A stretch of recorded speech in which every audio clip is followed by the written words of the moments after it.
Assalamualaikum warahmatullahi wabarakatuh. Perkenalkan nama saya Alisa Rahelia Azahra dengan NPM 2023110026 dari kelompok 3.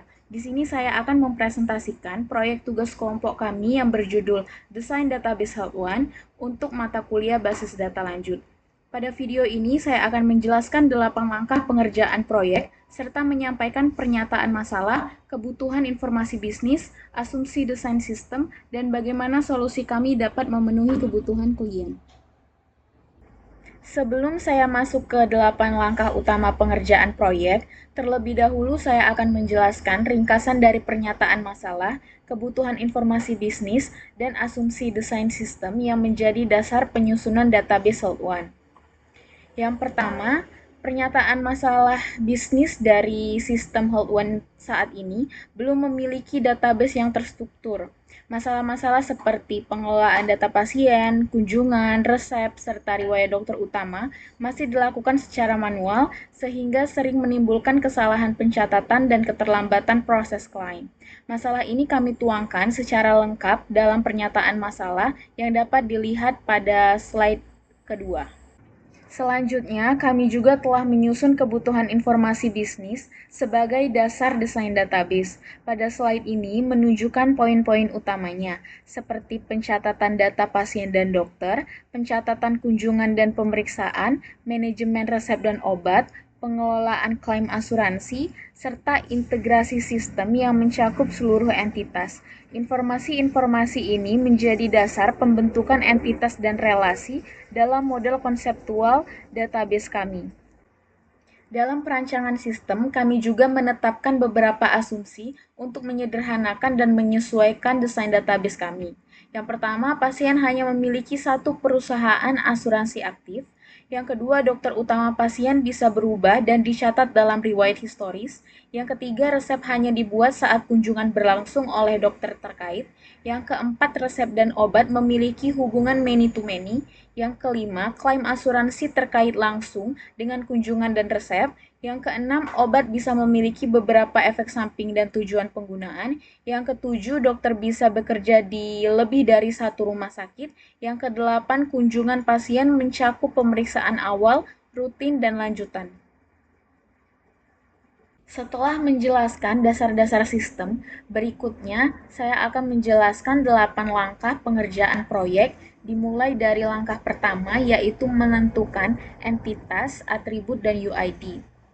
Di sini kami sudah menentukan 8 entitas utama yang dibutuhkan sistem, yaitu pasien, dokter, visit, resep, medicine, claim, insurance, dan dokter history. Nah, setiap entitas ini memiliki UID masing-masing, misalnya pasien ID untuk pasien, dokter ID untuk dokter, dan sebagainya. Untuk melihat atribut secara lengkap, mari kita lihat langsung pada gambar ERD di slide berikutnya yang telah memuat seluruh atribut dan hubungannya antar entitas. Dimulai dari pasien, ini memiliki atribut pasien ID sebagai UID, full name, address, pasien phone, date of birth, gender, insurer ID, dan email pasien. Untuk insurance, ini memiliki atribut insurance ID sebagai UID, insurance name, insurance type, insurance contact, dan active status. Untuk entitas claim, memiliki atribut claim ID sebagai UID, claim date, claim status, number of claim. Untuk visit, di sini memiliki atribut ID visit sebagai UID, visit date, dan type of visit. Untuk entitas hospital, kami memiliki atribut ID hospital sebagai UID, hospital name, address, hospital phone, email hospital, dan website. Lanjut ke primary doctor history, ini memiliki atribut ID history sebagai UID, date assigned, end date, dan notes. Dokter memiliki atribut ID dokter sebagai UID, full name, specialization, dokter phone, license number, email dokter. Untuk medicine ini memiliki atribut ID medicine sebagai UID, medicine name, price, dan stock. Untuk resep memiliki atribut resep ID sebagai UID, dosage, RX duration, dan resep date. Refillable memiliki atribut refill amount dan refill quantity. No refill memiliki atribut reason no refill. Lalu side effect memiliki atribut ID side effect sebagai UID, side effect name, dan description. Terakhir, entitas usage yang dimana memiliki atribut ID usage sebagai UID, usage name, dan description. Selanjutnya langkah kedua adalah penerapan subtype dan supertype. Nah, dalam sistem kami struktur ini digunakan pada entitas visit karena jenis kunjungan pasien itu tidak selalu sama. Nah, berdasarkan skenario, kunjungan pasien itu dibedakan menjadi 3. Kunjungan awal atau initial visit ini untuk diagnosa pertama, kunjungan lanjutan atau follow up visit ini untuk evaluasi kondisi sebelumnya, serta pemeriksaan rutin atau rutin check up ini untuk check up pasien sehat. Nah, karena setiap jenis kunjungan itu memiliki atribut yang berbeda, seperti blood pressure, height, sama weight ini hanya untuk rutin check up, dan initial diagnosis itu hanya untuk initial visit, dan status diagnosis itu hanya untuk follow up visit, maka kami membuat visit ini sebagai supertype, lalu memecahnya menjadi 3 subtype sesuai jenis kunjungan tersebut. Nah, model ini memudahkan pencatatan data yang sesuai dengan tipe kunjungan, sekaligus menjaga struktur database itu tetap efisien dan terorganisir. Selanjutnya langkah 3 yaitu hubungan antar entitas. Nah, di sini kami merancang relasi berdasarkan aturan bisnis dan kebutuhan informasinya itu dari skenario whole one. Nah, beberapa hubungan pentingnya yaitu di sini semisal entitas pasien. Nah, pasien ini setiap pasien itu hanya bisa memiliki satu asuransi aktif dalam satu waktu. Satu pasien itu bisa memiliki banyak primary doctor history. Lalu di sini satu pasien bisa membuat banyak kunjungan. Satu hospital itu bisa memiliki banyak pasien dan satu dokter ini bisa merawat banyak pasien. Untuk entitas hospital dan dokter ini adalah banyak kebanyak karena banyak rumah sakit itu bisa memiliki banyak dokter dan banyak dokter itu bisa dimiliki oleh hospital.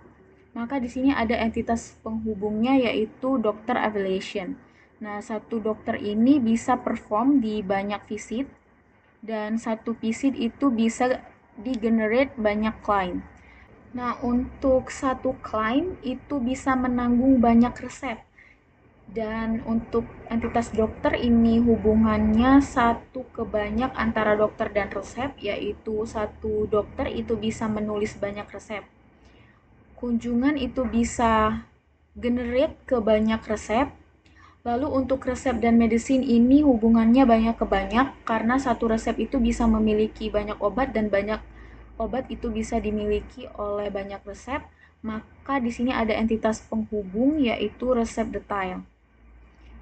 Untuk medicine juga memiliki hubungan banyak ke banyak antara side effect. Jadi banyak medicine itu memiliki banyak side effect dan side effect itu memiliki banyak medicine, maka di sini ada entitas penghubungnya side effect of medicine. Sama halnya dengan medicine dan usage, yaitu hubungan banyak ke banyak karena banyak medicine itu memiliki banyak usage dan banyak usage itu dimiliki oleh medicine, maka di sini ada entitas penghubungnya usage medicine. Selanjutnya langkah 4 yaitu normalisasi. Untuk menjaga efisiensi data dan menghindari duplikasi informasi, kami melakukan normalisasi hingga mencapai bentuk normal ketiga. Untuk 1NF yaitu bentuk normal pertama, kami menghindari atribut bernilai ganda atau multi-value. Nah, contohnya di data efek samping dan tujuan penggunaan obat. Di sini kami tidak disimpan dalam satu kolom, melainkan kami pisahkan ke entitas sendiri, yaitu side effect dan usage yang dihubungkan ke entitas medicine dengan relasi many to many. Selanjutnya untuk bentuk normal kedua, ini kami memastikan semua atribut itu bergantung sepenuhnya kepada seluruh primary key, terutama pada tabel yang memiliki composite key, seperti tabel relasi resep medicine. Nah, misalnya dosis dan durasi. Pemakaian obat itu bergantung pada kombinasi antara ID resep dan ID obat, bukan hanya salah satunya saja. Yang terakhir, bentuk normal ketiga itu menghindari ketergantungan transitif, yaitu ketika non-primary bergantung pada atribut non-primary lainnya. Contohnya informasi seperti nama perusahaan. Insurance name ini tidak disimpan di entitas pasien, tapi dipisahkan ke entitas insurance. Karena nama asuransi itu bergantung pada ID asuransi, bukan langsung pada ID pasien. Nah, dengan menerapkan ketiga bentuk normalisasi ini, struktur database kami lebih rapi, tidak redundasi, dan mudah diperluas dan dipelihara. Selanjutnya langkah 5 yaitu penggunaan busur atau ARC. Di sini kami menerapkannya pada entitas resep.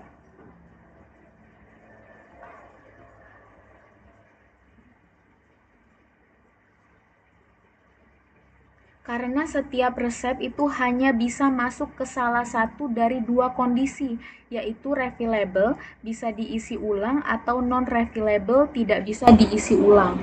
Nah, jika resep refillable, sistem mencatat jumlah dan ukuran isi ulang. Jika tidak, data tersebut tidak dicatat. Nah, busur digunakan untuk memastikan bahwa hanya satu dari dua kondisi yang boleh berlaku, sehingga tidak terjadi data yang bertentangan. Lanjut ke langkah 6, yaitu hubungan rekursif.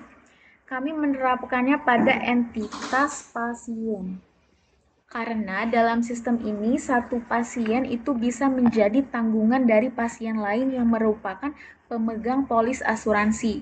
Contohnya, semisal anak menjadi peserta asuransi keluarga akan terhubung ke orang tuanya yang sebagai pemegang polis utama. Nah, untuk mencatat ini, kami menambahkan atribut insurer ID yang merujuk ke pasien lain dalam tabel yang sama. Dengan hubungan rekursif ini, sistem dapat menyimpan struktur keluarga dalam asuransi dengan akurat dan tetap menjaga efisiensi data karena semuanya berada dalam satu entitas. Selanjutnya langkah 7 yaitu data historis, di mana sistem kami ini diterapkan pada perubahan dokter utama pasien. Karena seorang pasien itu bisa berganti dokter utama seiring waktu, kami menambahkan entitas primary dokter history, yang dimana entitas ini mencatat ID pasien, ID dokter, tanggal mulai menjadi dokter utama, tanggal berakhir jadi dokter tersebut jika diganti, yang dimana entitas ini sistem dapat menyimpan riwayat dokter utama setiap pasien sehingga histori perawatan tetap terjaga dan bisa digunakan untuk analisis kualitas layanan. Langkah ke-8 yaitu pemetaan dasar. Pada tahap ini, semua entitas dalam sistem Health telah kami ubah menjadi diagram tabel dengan format yang memuat primary key dan foreign key, tipe data, opsionalitas, wajib atau opsional, dan nama kolom. Seluruh struktur ini telah kami susun secara lengkap dan terperinci dalam dokumentasi tertulis proyek agar dapat disajikan menjadi referensi saat implementasi basis data secara nyata.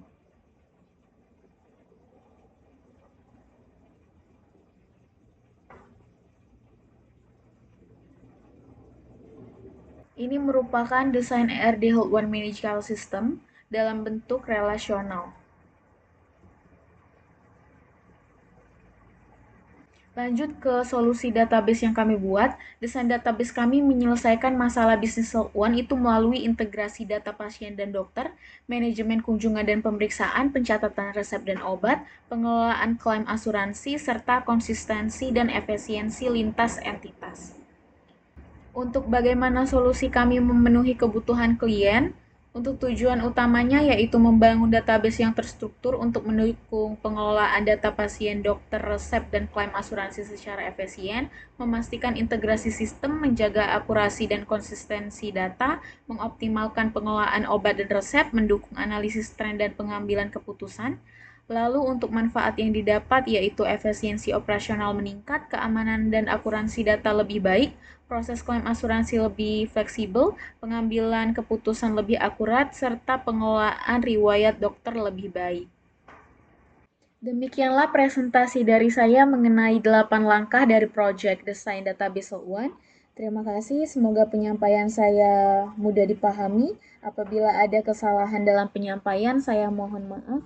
Wassalamualaikum warahmatullahi wabarakatuh.